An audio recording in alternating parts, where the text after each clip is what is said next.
नमस्कार श्रोते हो. दीपक रेगे कथाकथन चॅनलवर तुम्हा सगळ्यांचं मनापासून स्वागत. श्रोते हो, आज तुम्ही ऐकणार आहात ज्योती कानेटकर यांच्या आपले आपण या कथासंग्रहातली कथा आंदण. सकाळची उन्हं अजून कोवळी होती. तमलला निरोप दिल्यानंतर रुमाने न्हावून घेतलं. भिंतीवरच्या छोट्या आरशात डोकावून पाहत ती आपल्या ओल्या भांगात सिंदूर पेरत होती.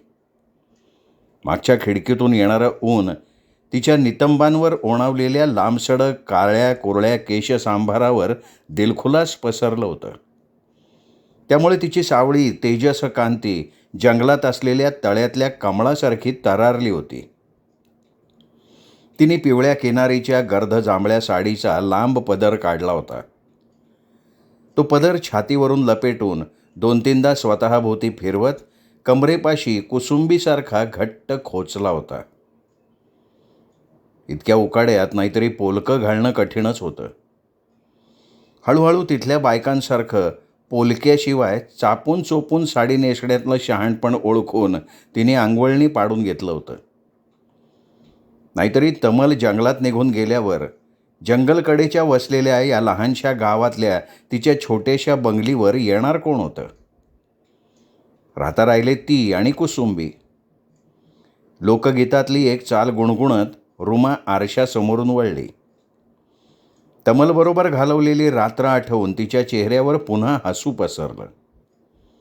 त्यांचं लग्न होऊन आत्ता कुठे 6 महिने होत होते. जंगल हेच तमलचं जग, तिथंच त्याचं काम. जंगलावर लक्ष ठेवणं, आदिवासींचं हित पाहणं, रानातली जनावरं पक्षी या सगळ्यांकडेच त्याला लक्ष द्यावं लागायचं. म्हणूनच त्यांचा मधुचंद्र जंगलाच्या मधोमध असलेल्या तळ्याकाठच्या झोपडीवजा घरकुलात झाला होता. मातीविटांचं ते इवलसं घर, त्याला बाहेर एक ओसरी, खाली जाणाऱ्या 2 पायऱ्या, तिथून निघणारी पाऊलवाट थेट समोरच्या कमळाच्या तळ्याकडे जाणारी. तळ्याभोवती पहारेकऱ्यासारखे गोलाकार उभे उंच उंच वृक्ष. दिवसासुद्धा खालच्या जमिनीवर ऊन झिरपे ते जाळीदार नक्षी रूपानं. खाली उगवणारं गवत रानफुलांनी मढलेलं. मदमस्त फुलांच्या वेली घरकुलाच्या खांबांवर चढलेल्या. लवकरच हातांनी देठ दुमडून त्या फुलांच्या वेण्या करून आपल्या लांबसडक केसात माळायला रुमा शिकली. जंगलाची फूल तिला पहिल्या दिवसापासूनच पडली होती. त्यामुळे महिन्यानंतर जेव्हा ती आत्ताच्या घरात आली तेव्हा इथे यायला मन राजी नव्हतंच तिचं. पण आता तमलला सर्व जंगलभर दूरवर फिरावं लागे, त्यामुळे तिने एकटीनं जंगलाच्या मधोमध राहणं त्याला धोक्याचं वाटे.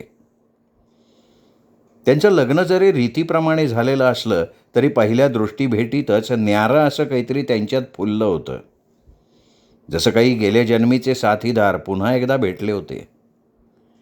दिवसभराचं काम संपून तमल येई तेव्हा कुसुंबी ताज्या भाकरी चटणीचं कालवण करून घाले. त्यांचं दोघांचं जेवण झालं की आवराआवर करून खुदू हसत तोंडावर पदराचा सोगा धरून ती हाकेच्या अंतरावर असलेल्या आपल्या मायबापूंच्या झोपड्याकडे पळत असे. रुमाला सोबत करण्याचं तिचं दिवसभराचं काम संपलेलं असे. तमल असल्यावर त्या दोघांना आणिक तिसरं कोण कशाला? मग उरे ती तिन्ही सांजेतून उतरत येणारी रात, बाहेर राखण करणारे वृक्ष, त्यांच्यातून दिसणारं ताऱ्यांनी गच्च भरलेलं आकाश आणि त्यांच्या प्रेमाला साक्षी असा तो चंद्र. रानटी जनावर सापकिरडू दूर ठेवायला तमल तळ्याकाठी शेकोटी पेटवी.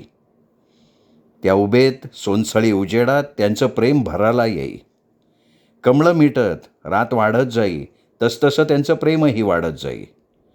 स्त्री आणि पुरुष यांच्यातलं आदिम नातं पुन्हा पुन्हा बहरे. जसं काही उरले आयुष्यात ती एकच रात्र त्यांची होती. चंद्र ढळे, कोर फिकी होत जाई. काजळलेलं आकाश हळूहळू स्वच्छ होई. मिटलेली कमळं अर्धोन्मिलित व्हायला लागली की शेवटी थकून भागून ते दोघं एकमेकांच्या घट्ट मिठीत झोपी जात. जंगलालगतच्या छोट्या गावाच्या एका टोकाला राहायला आल्यापासनं कुसुंबीही त्यांच्याकडे राहत होती. तिच्याकडून रुमाला बऱ्याच गोष्टी शिकायला मिळाल्या होत्या. तिथल्या लोकांच्या भोळ्या श्रद्धा, प्रेमळ मन, आनंदी वृत्ती, थोडक्यात भागवायची सवय. नव्हतंच फार काही, तर आणणार कुठून? जे होतं ते एकमेकांच्यात वाटून घ्यायचं. दुसऱ्याला दुःख द्यायचं नाही, उलट दुसऱ्याचं दुःख आपलं मानून त्याचं निवारण करायचं. त्यांच्या घराभोवती लाकडी सुंभांचं कुंपण होतं. ते ओलांडून जंगलबाबूच्या घरी जो कोणी येई त्याचं यथोचित स्वागत होई. जंगलबाबू हे तमलचं तिथलं नाव. मग आलेल्या व्यक्तीला काय अडचण आहे ती पाहून जेवढी म्हणून मदत करता येईल तेवढी केली जाईल. तमल नसला तरी रुमा आपल्या परीनं हवं नको ते पाही. उरलेला वेळ ती आणि कुसुंबी रानगवताच्या नाहीतर बांबूच्याच वस्तू तयार करत. हळूहळू रुमा त्यात तयार होत होती. कुसुंबीला तर गवताच्या दोरड्या, फुलं, केसातले अलंकार, चटया काय काय बनवता येईल. रुमानी ठरवलं होतं की जेव्हा जेव्हा ती माहेरी जाईल तेव्हा त्या सगळ्या वस्तू बरोबर नेईल.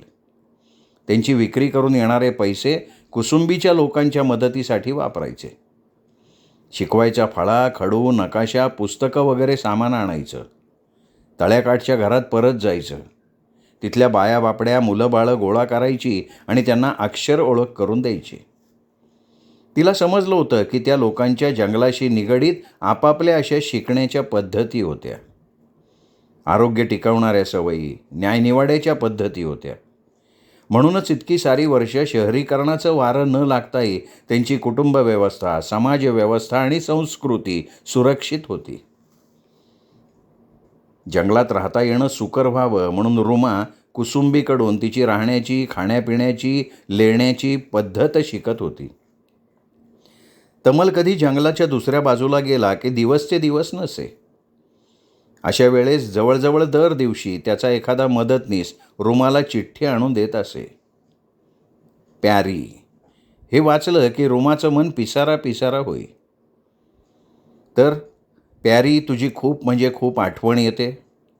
मी पाहतोय की तुझ्या वाचून रात्रीचा चंद्रसुद्धा फिका पडलाय. दिवस तर कामात निघून जातो, पण या रात्रीचं काय करू? खूप साऱ्या कमळांचा गुच्छ घेऊन लवकरच येतोय. पुन्हा एकदा आपल्या रात्री साजऱ्या करायला. माझी वाट पहा. ती दुसरं काय करणार होती? उत्तरादाखल ती छोटी चिठ्ठी पाठवे. कुसुंबीकडून पौर्णिमेच्या दिवशी म्हटलं जाणारं नवीन लोकगीत शिकली आहे, तू भेटशील त्या रात्री म्हणून दाखवीन.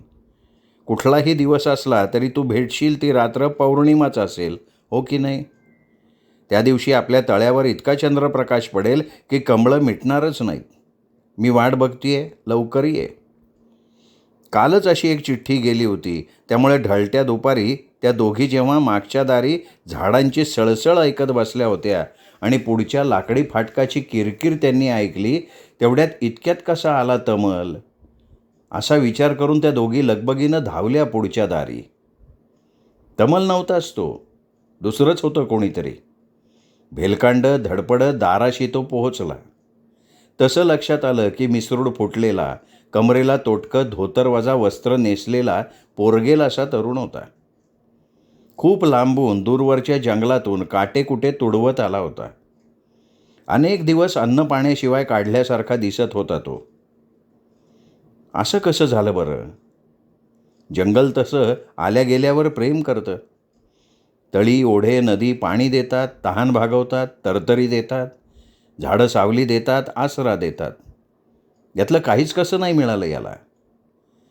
तसाच हेलपांडत येऊन तो तिच्या येवल्याच्या घराच्या दारात येऊन कोसळला. पाण्याबाहेरच्या माशासारखा तडफडला आणि निपचित झाला. रुमा धावली, पटकन वाकली. तशी मागून पुढे येत कुसुंबी म्हणाली, माई काळजी घ्या, मागे हटा, मी बघते त्याला. मागच्या दारच्या खोलीत ठेवू त्याला. तुम्ही नका त्रास घेऊ, स्वतःला जपा. तिला माहिती होतं की तमलच्या प्रेमाचा कोंब नुकताच रुजत होता रुमात. काळजी घ्यायची हीच वेळ होती. रुमा मागे झाली. कुसुंबीत खूप बळ होतं. नेलं तिने त्याला मागच्या अंगणाच्या कडेला असलेल्या खोलीत. विहिरीच्या गार पाण्यात स्वच्छ फडकं भिजवून त्याचं सुकलेलं तोंड, हातपाय पुसले. चटईवर झोपून बळेच 2 घोट गरम पेज घातली त्याच्या तोंडात. तो तसाच बेसूद. दुसऱ्या दिवशीपासून तमलच्या मदतनीसांपैकी जे कोणी येत ते देखभालीत थोडीफार मदत करत. उरलेला वेळ कुसुंबी आणि रुमा त्याची काळजी घेत. तमलला परतायला वेळ होता अजून. कुसुंबीनी खूप सांगूनसुद्धा रुमा बदली नाही. अगं तू तरी किती करणार कुसुंबी? आण ती खीर इकडे, तेवढी तरी पाजते मी त्याला. पोरगाच तर आहे, अजून मिसरूडसुद्धा नीट फुटली नाही. कोण जाणे कुठला, कसा आला असेल आपल्याकडे. खाली वाकून रुमा हळूच त्याच्या कानाशी पुटपुटली कुसुंबीच्या भाषेत. कुणाचा रे तू? नाव काय तुझं? स्वप्नात असल्यासारखा कष्टानं एक एक शब्द काढत तो बरळत होता. मनवा. रुमा म्हणाली, मनवा, डोळे उघड. मनामनाचं ओझं डोळ्यांवर असल्यासारखी त्याच्या पापण्यांची फडफड झाली. त्यांनी डोळे उघडण्याचा निकराचा प्रयत्न केला. जमलं नाही. त्राण नसल्यासारखे डोळे मिटलेले राहिले. आंधळा होता का तो? रुमाला काही कळेना. मनवा, डोळे उघड, ती सांगत राहिली. अचानक त्याच्या पापण्या उघडल्या. नकळत रुमाच्या तोंडून किंकाळी बाहेर पडली. ती ऐकून स्वयंपाकघरातून कुसुंबी धावतच आली. काय झालं माई? काय झालं? इजा झाली का? तरी मी सांगत होते काळजी घ्या. भलतंच काहीतरी होऊन बसलं. काय करणार आता? झालं काय ते तरी सांगा. रुमा चटईच्या कडेला थरथरत उभी होती, हात तोंडावर आणि डोळे विस्फारलेले. कुसुंबी, कुसुंबी अगं. हां माई, काय झालं सांगाल तर खरं. नाही तर काय समजायचं मी? पोटात दुखतंय का? अशा वक्ताला धक्का नाही सहन होत. त्याचा हातबीत लागला का काय? रुमा मानेनच नाही म्हणाली. थरथरणाऱ्या हातानं त्याच्याकडे बोट दाखवत म्हणाली, कुसुंबी, त्याचे डोळे, अगं त्याचे डोळे. रुमाचे स्वतःचेच डोळे विस्फारले, भयंकर काहीतरी दृश्य पाहिल्यासारखे. काय झालं? आंधळा आहे का तो? काय नाव घेऊन बोलवत होतात त्याला? मनवा. अरे मनवा, उघड डोळे. डोळे उघड म्हणते ना. काहीतरी बाई करावं. जंगलबाबू तिकडे, हा असा इथे. करावं तरी काय? अरे हे बाबा, उघड डोळे. परत तशीच मनामनाचं ओझं असल्यासारखी पापण्यांची फडफड. पुन्हा एकदा खूप आतून प्रयत्न केल्यासारखे डोळे उघडले. तशी बिस्कून कुसुंबी दोन्ही हात तोंडावर ठेवत विस्फारलेल्या डोळ्यांनी 2 पावलं मागे झाली. अरे देवा, हे तर भलतंच झालंय.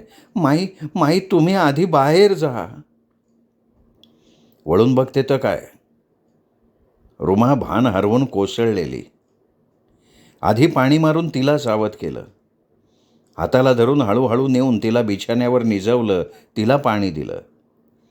कुसुंबी, कुसुंबी अगं, डोळे पाहिलेस का त्याचे? जहरील्या रागावलेल्या नागासारखे. आणि ती कसलीशी सावली त्यांच्यात. आणि कशा ग त्या डोळ्यातल्या नसा, पांढरट टम्म फुगलेल्या. काय झालं असेल ग त्याला?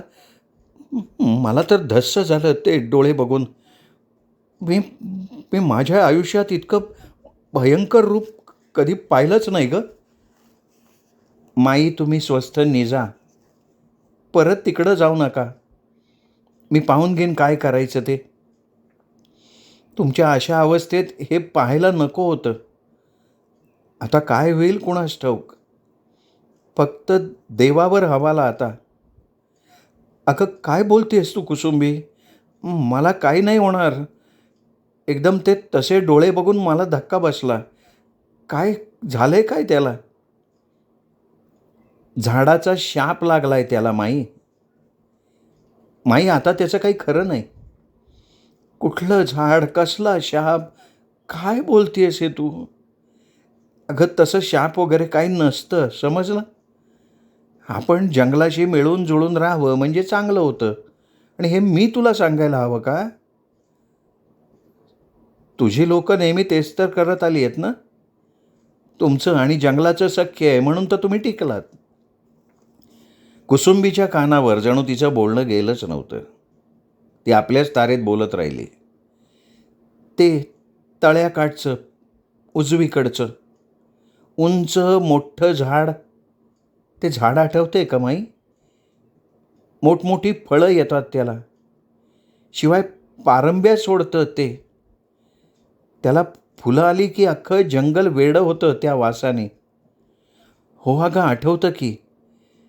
आम्हा दोघांचं फार आवडतंय ते झाड. कित्येक रात्री त्याच्या बुंध्याशी बसलो, झोपलो. माई ते ऐन बहरात असताना मस्तीत येऊन लाथ मारली असणार या वेड्यानं. बहरातल्या झाडाचा कोण उपमर्द करतं? त्या झाडाचा देव रागावला. त्या फुलांचा चीक गेला याच्या डोळ्यात. आम्ही कधी डोळे वर करून उद्दामपणे पाहत नाही त्या बहराकडे. तेही केलं असणार यांनी. फुलांचा चीक डोळ्यात गेला की अशा डोळ्यातल्या नसा तटतटतात. ते तांभारलेले डोळे, त्यातली ती काळी सावली, फार टिकायचा नाही तो. पार भेजापर्यंत विष भिनेल, तहान तहान होईल आणि जाईल. अगं, केवढा लहान आहे तो. भरपूर ताकद आहे त्याच्यात. आपण झाडाची क्षमा मागायला लावू त्याला. त्याच्या उद्दामपणाची शिक्षा एवढी मोठी असू शकत नाही. मला थकवा आलाय, मी पडते थोडी. झापड आल्यासारखी रुमा झोपली. उठली तेव्हा उन्हं पार कलली होती. तिला जागी झालेले पाहून कुसुंबी लगबगीनं पुढं आली. फळांचा थोडा रस देऊन तिला तरतरी आणली. रुमाच्या डोळ्यातल्या प्रश्नाच्या उत्तरादाखल कुसुंबी म्हणाली, माई, माई, आता तुम्ही त्या तरुणाची मुळीच म्हणून काळजी करायची नाही. मी पाहून घेईन सगळं काही. तुम्ही निवांत व्हा. पोटातल्या जीवाची काळजी घ्या. जंगलबाबूंची वाट पहा. तरीसुद्धा पुढच्या काही दिवसातल्या घडामोडी रुमाला कळल्याशिवाय राहिल्या नाहीत. कुसुंबीनं जंगलात निरोप धाडून तिच्याच नात्यातल्या अजून एका मर्दाला बोलवून घेतलं होतं. त्या तरुणाचं सगळं करायचं तर तेवढी मदत लागणारच होती.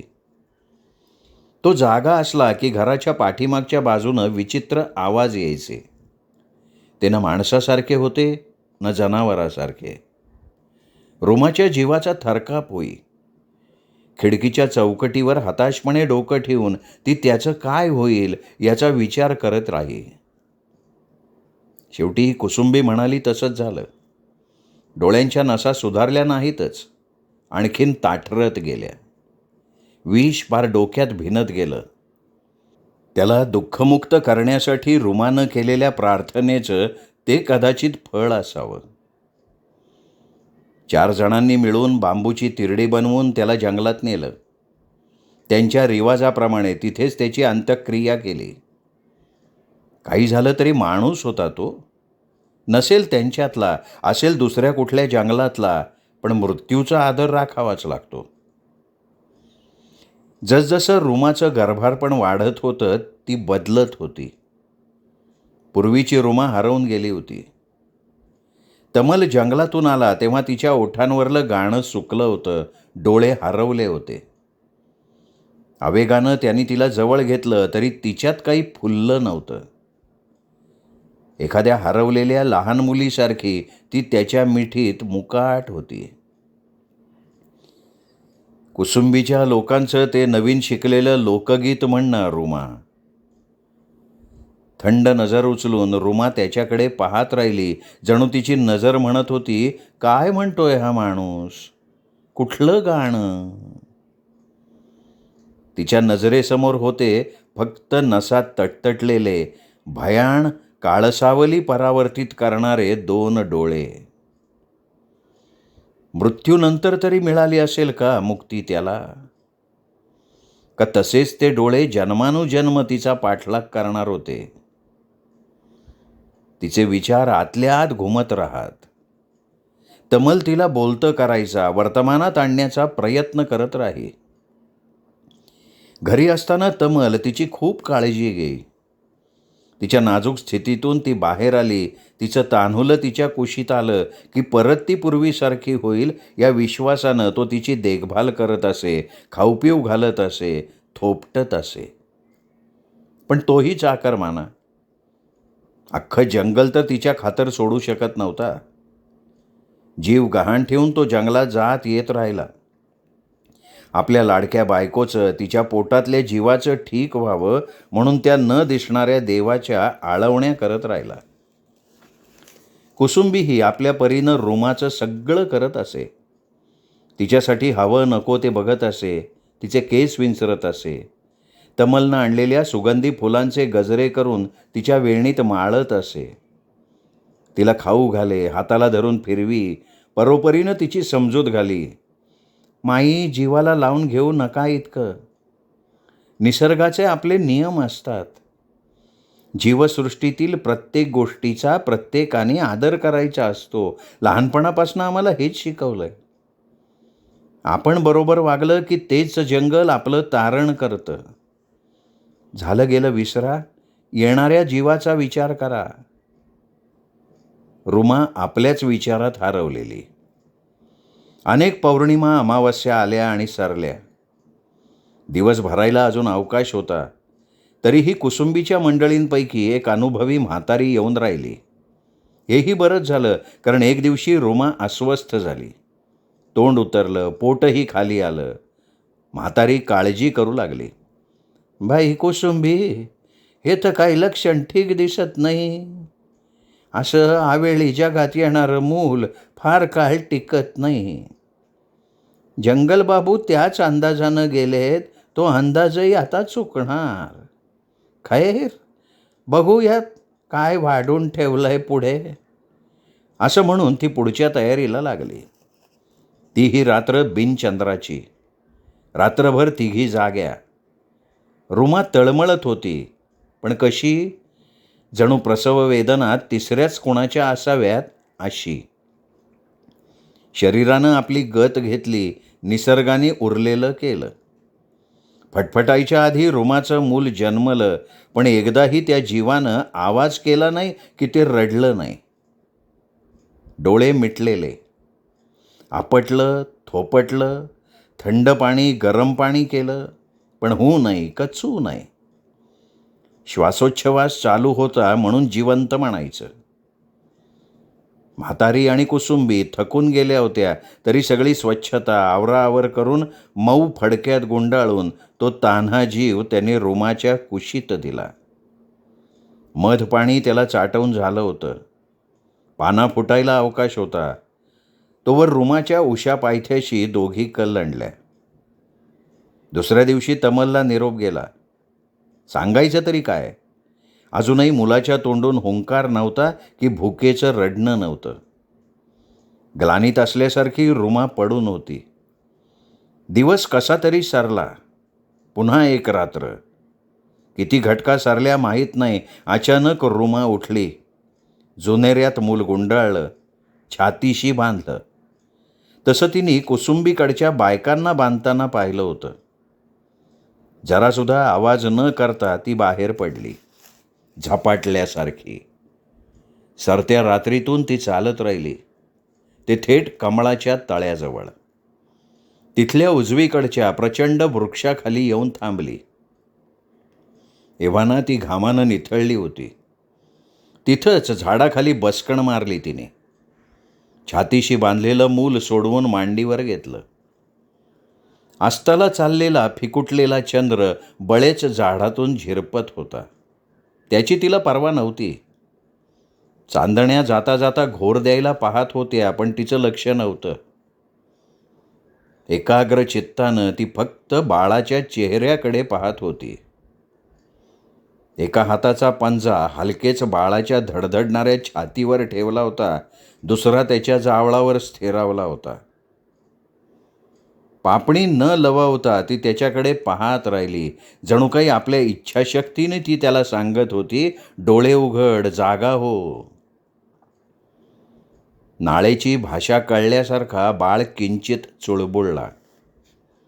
सर्व ताकद पणाला लावून आपल्या जडशीळ पापण्या उचलण्याचा प्रयत्न त्याने एक वार केला. मनाचं ओझं असल्यासारख्या त्या फडफडून मिटल्या. फिरून तिची निमूट हाक त्याच्यापाशी गेली असणार. आणखी एक निकराचा प्रयत्न त्याने केला. अंगातली सर्व ताकद जणू फक्त डोळे उघडण्यासाठी तो वापरू पाहत होता.